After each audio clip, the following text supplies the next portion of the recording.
Hi, this is Porter Click again. I'm going to talk to you today about a common flower here at Wesleyan that's called sneezeweed. It's a member of the aster family, and it's also used as an inhalant.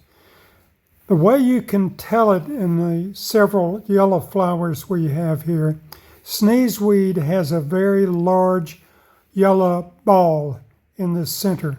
See that yellow ball? That's sneezeweed. Not very many plants have that form.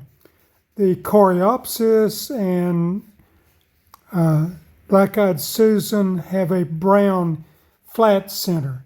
But here's sneezeweed, that little ball in the growth of the flower.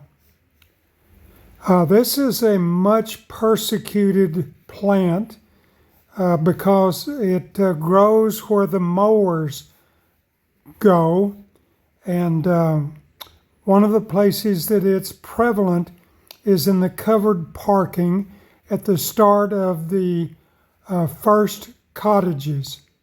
So anyway, this is sneezeweed, pretty little plant. It's a pretty early bloomer, and you can enjoy this if you go for a wildflower walk and look along the sidewalk, and you will see sneezeweed. So that's it for today.